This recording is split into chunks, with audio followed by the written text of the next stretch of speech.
எந்த காரியம் செஞ்சாலும் கர்த்தரை சார்ந்து சார்ந்து கர்த்தரத்திலே கேட்டு கேட்டு கர்த்தருடைய சித்தத்தின்படியே கர்த்தருடைய திட்டத்தின்படியே கர்த்தருக்கு பிரியமானதை நம்ம செய்யணும். அப்புறம் ஒவ்வொரு காரியத்தையும் கர்த்தர் வாய்க்க பண்ணுவார். வசனம் சொல்லுகிறது, கர்த்தருக்குள் படுகிற பிரயாசம் விருதாவா இரா ரஹமாலா ஷண்டர் ஹதுனி தோனி மாகாலாவா. கர்த்தருக்குள் படுகிற பிரயாசம் விருதாவா இரா. கர்த்தர் இல்லாம கர்த்தரோட பிள்ளைங்க நம்ம பிரயாசப்படக்கூடாது. உலகத்தார் கர்த்தர் இல்லாம பிரயாசப்படலாம். ஆமா, ஆனா கர்த்தருடைய பிள்ளைங்க கர்த்தருக்குள் தான், கிறிஸ்துவுக்குள் தான் நம்ம எல்லா காரியத்தையும் செய்ய வேண்டும். வேதம் கற்றுத்தருது. பவுல் சொல்லித்தரான், கர்த்தருக்குள் படுகிற பிரயாசம் விருதாவா இராது.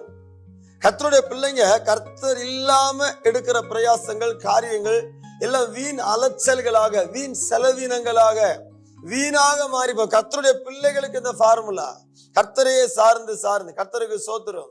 பேதுரு பாருங்க, ராமும் பிரயாசப்பட்டு ஒரு மீனும் கிடைக்கல.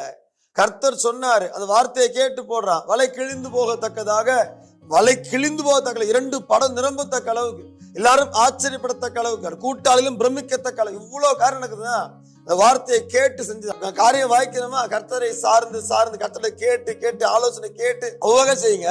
கர்த்தருக்கு படுற பிரயாசம் விருதாவாய். இனி வரைக்கும் தெரியல, இனிமே எல்லாம் ஜெபம் பண்ணி காரியம் செய்யுங்க. உங்க காரியம் வாய். இன்னைக்கு இருக்கிற காரியம் வாய்க்கும். ஜெபம் பண்ணி கத்தை பார்த்து கேட்டு போறீங்கல்ல, நிச்சய காரியம் வாய்க்கும். எனக்கு காரியம் செய்ய கர்த்தர் ஆசைப்பார்.